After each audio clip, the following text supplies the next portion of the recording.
Hi there, Sharon from Lilibelle Lane Creations, and welcome to month 2 of the Galaxy Block of the Month. So this month with your fabrics, you will be receiving an envelope. In the envelope has all your papers for the month, plus a card showing the blocks that we're making this month. So this is another month where we're doing the 2.5 blocks plus our 4 joining hexagon blocks.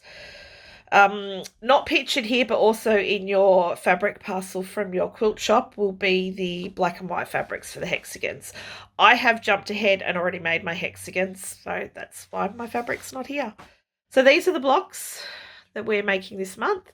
You can choose to use the same fussy cuts that I'm using, or go ahead and play with the fabric that you've got and create your own and make your quilt a little bit more unique to you.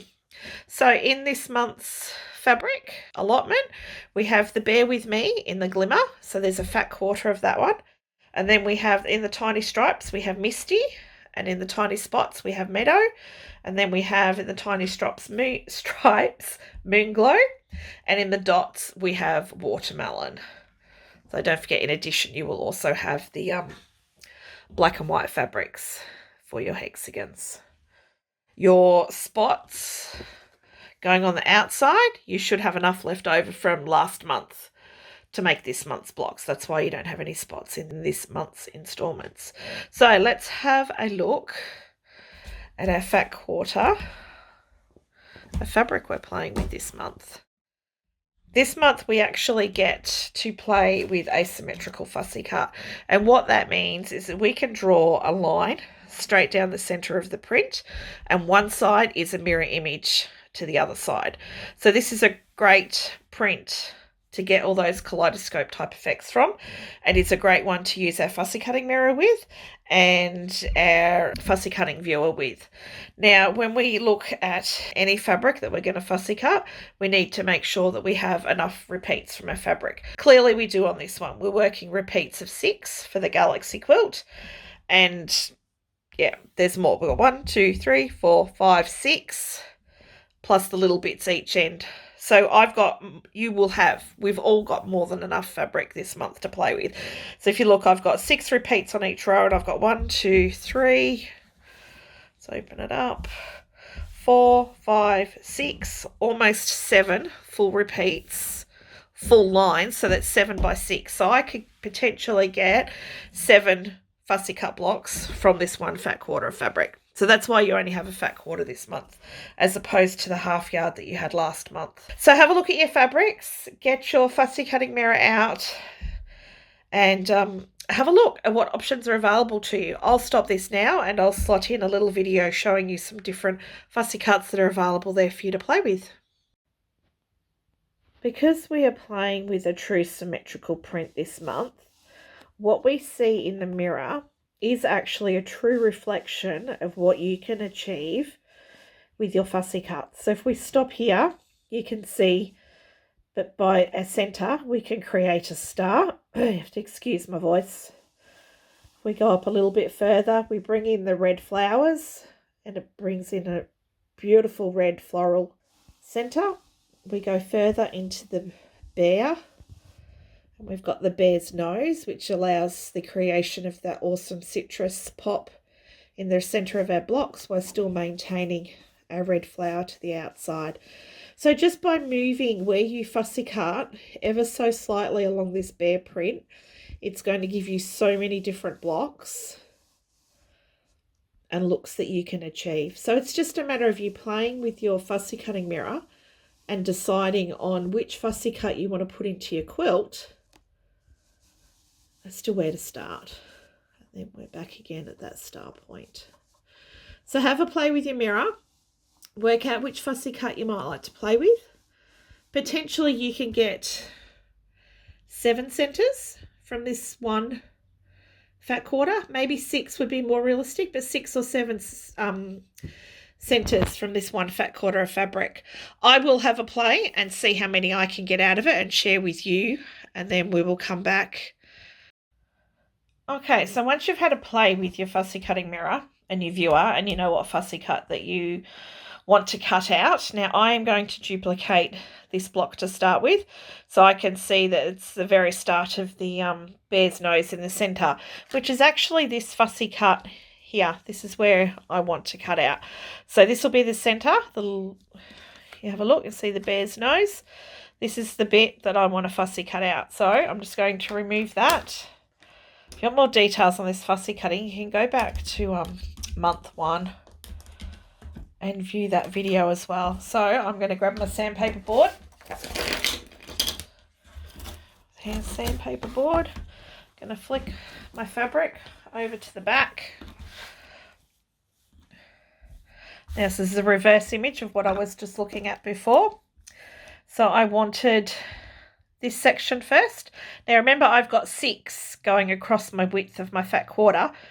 Is it 6 or 7 I had? 1, 2, 3, 4, 5, 6. So I've got almost 7 repeats going across. So I've got quite easily 6. So I'm going to look to see if I can get my first fussy cut that I want at the top of my fat quarter, which I can because this is what I want to be the centre of my fussy cut. So I've got my template. I've got the etched side down. Now the reason we do the etched side down is so that you've got that etched line sits nicely against your fabrics, so that you know where you're going to be lining up your template. Let me see if I can zoom you in a little bit. Nope, I might be zoomed in as far as I can. Nope, it's not going to let me do it. Okay, so what I'm doing is I'm taking my reference holes from my template, and it might be a bit hard for you to see here, but I've got the etched lines also laid out. Now for this one, I'm going to put the dot in my template right in between the nostrils of the bear's nose. So that's a good spot for me to aim for, because I know that I can repeat that same spot on my next 5 fussy cuts after this one. So I'm just looking, yes, I'm going to get that limey citrus bit's going to be recreated in the centre of my fussy cut. I'm going to highlight the flowers. So we get our retractable pencil, we mark the holes on our fabric first, and then we trace around our shape. So the sandpaper board is holding our fabric in position as we trace so it doesn't move. These spots, the holes that we're marking through our templates, is so that we know where to come back later and put our papers on to baste them. Now, because we are doing a symmetrical fussy cut, we do need to be more careful than what we were last month with regards to cutting, tracing and basting our papers. So again, next one across, I've got the dot in the centre of his nose. I'm making sure it's straight down on the print, and I'm going to mark it.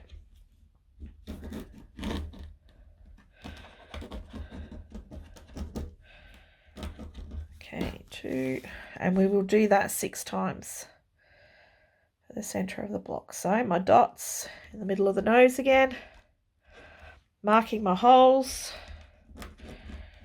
and tracing.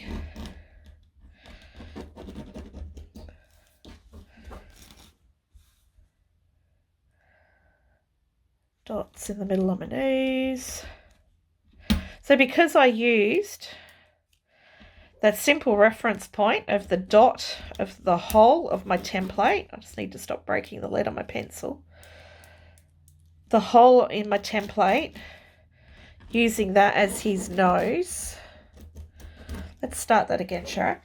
Using the hole on my template as my reference point to go in the centre of the bear's nose makes it super easy for me to come along, and I reckon I've busted the lead on my pencil.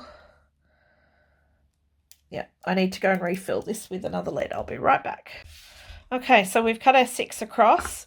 If we want to, we can just come in.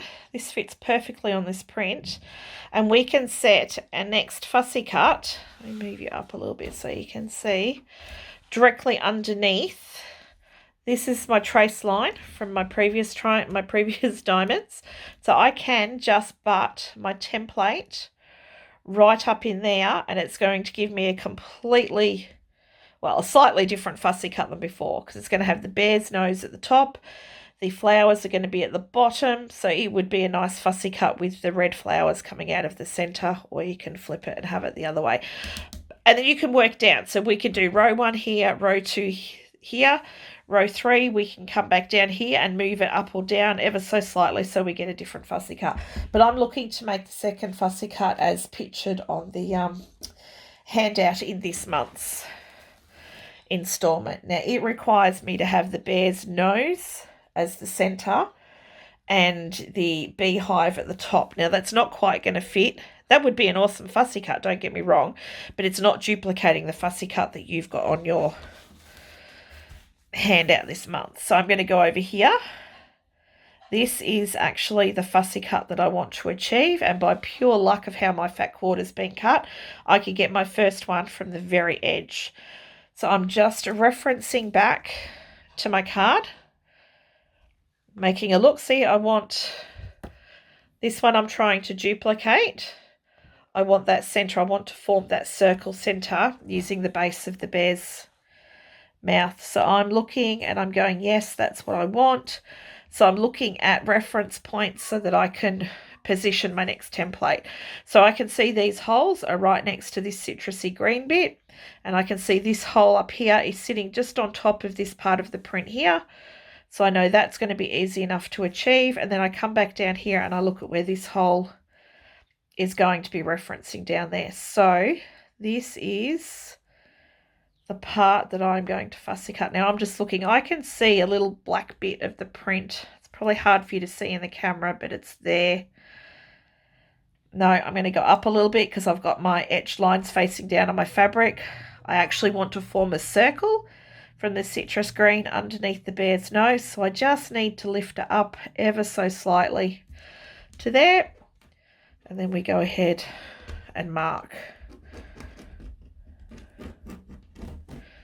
So like I said, you can duplicate these fussy cuts that are on the handout, or you can go ahead and have a play and cut from wherever you wish. I'm just trying to duplicate it. I have actually played with another fat quarter of this fabric, and I did get 6 completely different fussy cuts. So I will share those with you in a minute, so you can see that if you started at the top of your fat quarter and cut that first one, what effects you could potentially get by then getting your second one here, your third one here, your fourth one here, 5, 6, 7 down to the end of your fat quarter. So I'll go ahead and finish cutting this one, and I'll also go and cut this one here, and I'll come back with you when I'm ready to baste. Okay, so I'm back. I've jumped ahead and fussy cut my 3 fussy cuts, my 2 full blocks and my half block for this month. This is what my fat quarter of fabric looks like after specifically fussy cutting what is pictured on your handout for this month. So that's potentially what your fat quarter is going to look like. What I wanted to show you was something else that I had done. I had another fat quarter of this fabric, and I went along and fussy cut every fussy cut that I could see. Well, that I could, to make fussy cut every fussy cut that was there as the fabric allowed. So as you can see, there's very minimal waste. I've just started at the top and I've cut my first one. I've moved it down a little bit, so I've got a bit of variance, and I've gone my 2, I've gone 3, 4, 5, 6 different fussy cuts from this one fat quarter, and that's all I had left out of that. So I will show you these different fussy cuts that I've got. I'll add them into the video here so you can see alternate fussy cutting options. So that's me getting every fussy cut I could out of the fat quarter. The one that I started this little snapshot with showed you just getting the 2.5 blocks out. So depending how you want to play, you may decide to cut your fat quarter up like this one. Oops, sorry. And get as many as you possibly can and playing with what's left. Okay, now we're going to come to basting our shapes for our kaleidoscope centres. This is the one time that you really need to try to be as accurate as you possibly can. Each side of these is going to be butting up against exactly the same part of the print. So to achieve the symmetrical result, we need to match it the best to our ability. Now, if you've been doing this for a while, it may come easy. If you're new, I please just ask that you don't stress it. You just have fun and you play. Let me move that camera. Let me move it all over for you so you can see. So you can see that's the shapes buttered together without the papers. So we're looking, you know, different elements like stripes and whatnot. We need to just, when we come to sew them together, we really want to try and get them as matched as perfectly as is humanly possible. So like I discussed last month, our basting principle is the same. I always lay mine down, right sides facing down, all in the same, all going the same way. I do a drop of my papers and then we come to the basting. Now I've got a new glue stick, so it's flat. Remember in video 1 and my Back to Basics series, if you haven't seen that, I suggest you go have a quick view of that as well. We hold it like a pen. It is a pen. We use it like a pen. So our aim is to get like a pen point on our glue stick. So let me see if I can zoom you in a bit closer and try and keep you in shot. So what we're doing is we're looking at our pencil marks that we placed on our fabrics when we were cutting. So they are just to be used as a guide to where we're placing our papers. Now your aim is to center. So you can see at the top of this one, we've got the 2 aqua points. I want my papers to be right in this, regardless of where my dot is on the back, I want my paper point to be right in the middle of those 2 aqua points. So I can see my dots right up at the top, and that's great. But I'm going to slide my paper in until it sits neatly between those 2 points and come down. When we do our swipe our glue, we want to try and keep it a little bit away from the very edge of the paper, because that's where our needle and thread's going to go in. We do 1, we do 2. Now it's imperative that you get these nice sharp points at all your corners. Flip it, make sure we're still on par. Okay, 1 side, 2 side. Okay, and that is our first one basted. So we just need to come along and do the rest. So again, I want that centered between these 2 flowers. I want that centered. I'm going to hold it. And I try not, especially when I'm doing a symmetrical fussy cut, not moving my fabric or my paper until I've got the 2 sides basted. Then I'll flip it around and I'll baste the other sides. Okay, make sure your points are nice and sharp. 2. Now you can see my glue sticks. See how it's starting to form a point? That's because I'm not using it on a flat surface. It's going to get too much glue. You need to use it like a pen to get that point in your glue stick. If you're going in and you're going flat and straight down, you're using too much glue. It's going to give you a headache later on when you come to removing your papers out.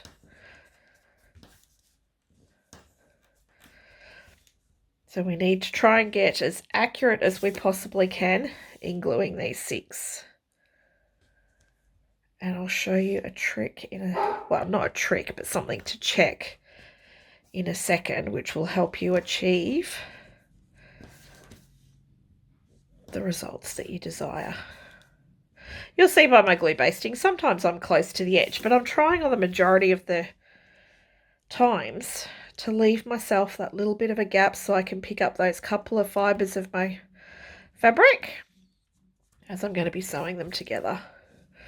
Okay, this is number 5. Keeping our points nice. And you'll notice, like I mentioned last month, I tend to leave my finger over the last points I've just done. Just gives it a few extra seconds of weight. Okay, make sure it's centered. My reference points are right. Side 1, side 2, 3, and 4.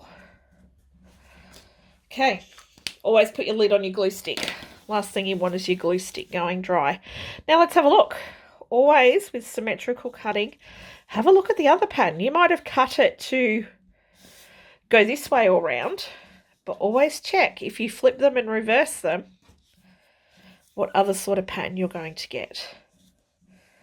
So I'll zoom you out a little bit. If you look at the top one, which is what I've intentionally fussy cut for, we're going to get the centre happening in the circle from underneath the bear's nose. But if I went with this one, I'm going to get some really cool effects of these side swirly bits coming in with the bear's nose at the top. So pick which one you want. It's up to you. I'm following what I digitally fussy cut that you see on your pattern. So this is the one I'm going to be sewing together with the hives out. So as well as getting the centre forming in the circle from the nose, green in the middle and then the citrusy centre of the noses, I'm also getting this secondary circle forming on the outside as well with the bees in it. So that's a fun little design. Now, what I want you to do is to pick up all your shapes. This is something I do whenever I'm going to be symmetrical fussy cutting. Always. Okay. Can you look at the sides? See these bits here that you're going to be sewing together? Look to see if any of them are dramatically out of spot. And by what I mean is like, you know, if maybe I'd done that one and my green's down here instead of up here with the rest of it. So you want to check that you've pretty much basted all of them in the same spot. This just means if they look like this, when you come to sew them together, that they're going to go each line that goes from one piece to the next piece side by side is going to match up that little bit more accurately. So you can see these lines here. If I went and put these two pieces face to sew together, can you see how I've got little reference lines? I've got my citrus bit here. We go to the black, we go to the white. Can you see how my stripes, my little white stripes just here are starting to match? My purple and black stripes here are matching. So if I can get that at this stage, when I've basted, I know when I come together, they're going to sew together pretty good and I'm going to get a pretty awesome effect at the end of it. If for some reason you've got one particular paper or multiple papers and your side seams look like this, I suggest unbasting the one that's not quite right and rebasting it. It's probably as clear as mud, but it will make more sense. If this is your first time doing it, it will make more sense as you go along. Okay, so this is the effect we're going for. So you can go baste your other 1.5 blocks and we'll come back and we will sew the first one together. Okay, I'm ready to sew our first block together. You will notice my other 2 blocks that I've basted, I've actually put binding clips on one end. This is just my reference so that I know when I pick this up to sew together, when my binding clip is going to be the center of my block. So that's just a little habit I've formed for myself. If I pick it up, if I'm sewing it later on tonight in front of the couch, I've already pre-decided that the binding clip is the center of my block. Now, when it comes to thread, I don't tend to thread match very often. When I do, I have one of these superior bottom line donuts, which is about 36 different coloured threads in it. This purple block, I'm probably more inclined to thread match. If I didn't have the bobbin, I wouldn't. I would just use my superior bottom line 623, which obviously I need to replace. I would sew it with that. And joining hexagon blocks made out of the black and the white, I'm sewing mine with the black. The darker thread tends to lend itself to blend into the darker side. If I was sewing with white, you might see the stitches on the black fabric, but I find if I sew with the black, let me see if I got one here. Hang on, give me 2 seconds to go get it. Here is one that I've sewn. See how the black kind of pulls away from the white and blends in with the black fabric, and you don't see it. So if we go from the back and I fold it, you can see that it's sewn with black because I based all my shapes in the same direction. My tails at the back nest nicely. So yes, I sew those with black thread. Everything else is pretty much done with the 623, which is like an off-white cream thread. Replace that. This one though, I'm thinking, because I do have the bobbin here, I might thread match. Now when I pull the colours out of my bobbin, I've got 3 purples. I normally go the darkest. If I've got 2 to choose from, the darker of the 2 will be the option that I'll sew with. I've got 3 to choose from. This dark purple's too dark, it goes back. I'm left with 2. Either would work great, but I always sew. My preference is to always sew with the darker. If I'm left with 2, you sew with the darker of the 2 threads. So that one goes back in my bobbin, and I'm going to use this one. So, like I said, you don't have to. If you don't have a mix of colours, by all means, just sew with the off-whitey cream. Thread your needle. Little trick. I'm sure I mentioned this last week. Wrap your thread over your needle, squeeze it between your 2 fingers, and take your needle eye to your thread. It is much easier and quicker to thread by taking your needle to your thread than it is to take your thread to your needle. I just do a little knot in the end and it's done. So we're going to sew with any 6, 8, 10, 12 point stars. You always sew in 2 halves and then join the 2 halves together. So I'm going to pick 2, face them right sides together. This is where we're going to look at how our lines match. So you can see, yep, this line matches. It matches pretty perfectly all the way along. So I don't need to play with this. So I'm going to start at my outside edge, my first stitch, and then come back in my second stitch. And I'm going to wrap it 2 to 3 times around my needle, and I've secured my stitch. If you don't understand what securing your stitch is, remember, go back to my Back to Basics English paper piecing, which is up on YouTube, or go and have a look at the Galaxy Block of the Month, Month 1 video installment. It's discussed further there. So as I'm working along, we sew in the most direct path. So it's the path going straight across your 2 pieces. We don't want to be sewing on an angle. You just want to get a couple of threads of your fabric from each side and straight across. If you're taking stitches and you're getting resistance from your needle, you're hitting your papers. So just take it back a little bit and go again. And you may find after a while your needle will get blunt. So if you find that it's not gliding through nicely, chances are your needle's blunt. So replace your needle. Now I'm going to turn it around.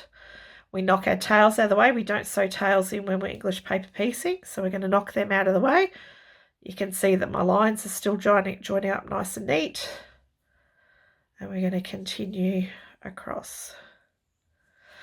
When I come to, did you see what I just did there? We've got the citrus green and we've got the aqua, and in between we've got this dark line. I like to take stitches at where my lines join. That way I know when I open it that they're going to be secured together, and it will help achieve that neat looking symmetrical join from our 2 pieces. So we want to stitch right to the very corner. It's important that you sew right to the very corner or the very edge of your papers. 1 stitch, 2 stitch, secure your thread. Okay, and if we open it up, we hope for the best result possible, and that looks pretty cool. You can see, even for me, these are not exact, but they're pretty damn close. And when we come to removing our papers, our fabric is going to relax, and any little bits that don't look perfect will relax into position. So my next one, we come and join the 3rd piece, right sides together, line up all our lines. This feels really awkward for me because I've got it positioned under the camera for you, which is a little bit further away from me. So knocked your tails out of the way. We do not want to sew tails in. So first stitch right down where the points meet.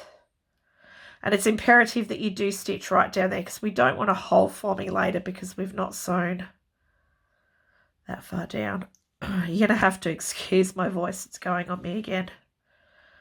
I am actually recovering from the dreaded COVID, and my long-term side effect appears to be my voice. Hopefully it'll disappear and I'll get my regular voice back in due time. Anyway, sew your way across.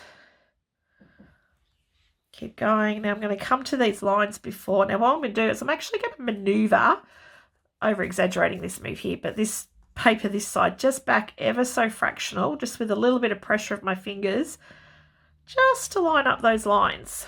So I've got one line. Can you see there how I've gone straight through that dark section? Oh, excuse me. And I'm going to actually secure my stitch because I'm about halfway across, and then keep working.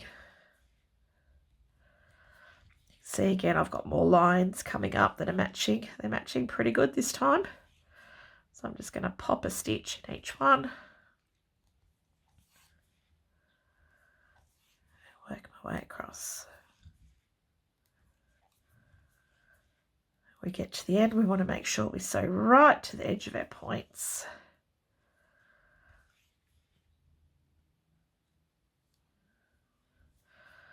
Secure my stitch. Because I'm cutting my thread, I come back a little bit and I'm going to secure my stitch again. And then I'm more than happy to cut that. If I wasn't cutting and I was just joining another piece, then I would just secure it once. I'm going to knock my tails because I pushed my tails out of the way. I'm just going to pull them back, excuse me, into the same spot they were. So that's my first half. Then we need to do our second half and then come back and join it. Try not to have your threads too long. It's the same rule of thumb as when you're working with embroidery. Length is usually, they say, a good rule of thumb is from your wrist to your elbow. So we're not at the gym doing arm day where we, sitting there stretching out our arm at full length every time we take a stitch. You're just going to end up with knotted thread, and the whole process becomes less enjoyable because you spend more time unknotting your thread than what you do sewing.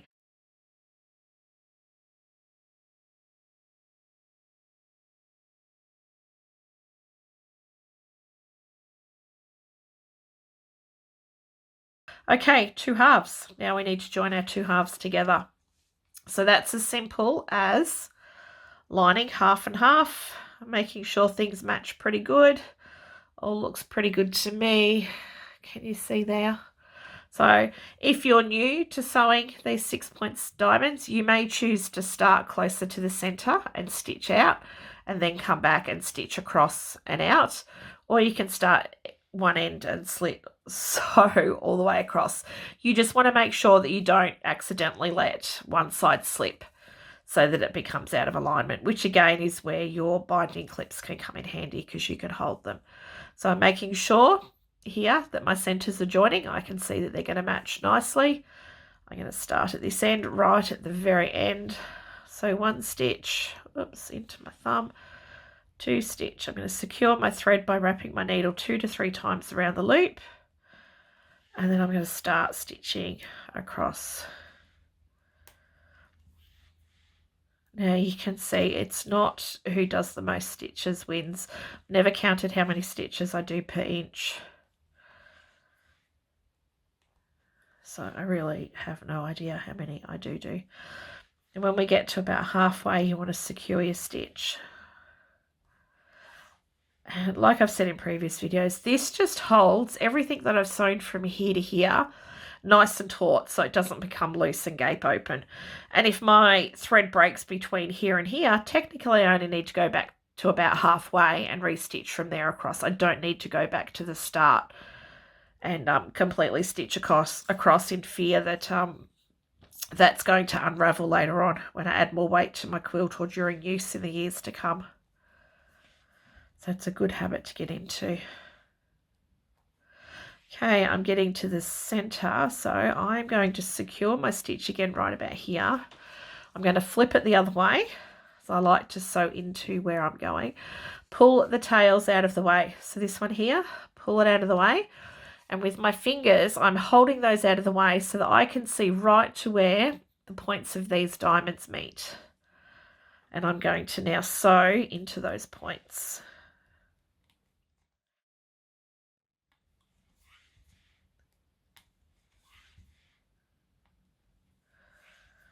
Okay, getting right in as close as I can to the center of those points. I've taken 1 stitch, I'm coming in with my 2nd stitch, and I'm going to secure my stitch. Now the reason I'm doing it right here is because I want to hold where those points where all 6 points come in together, I want to hold these two as tight as I possibly can together. All right, go to the other side, and I'm going to pull the tails out of the way. Now what we want to do is come in here, and as close as we can to that center, we're going to pull that one nice and firm. See how I pulled it together? I'm going to stitch in the same spot, and I'm going to secure my stitch so it holds it nice and taut. So I've got a secured stitch one side of the points, I've got a secured stitch the other side of the points. So that is going to bring all my 6 points together nice and neat. It's kept them nice and straight. And when I open up my diamond, when I finish this side, the plan is not to have a hole in the middle. Last thing you want is a hole in the middle. Okay, working my way along, I can see that my lines are still matching up nicely. I'm almost halfway, so I'm just going to secure my stitch again.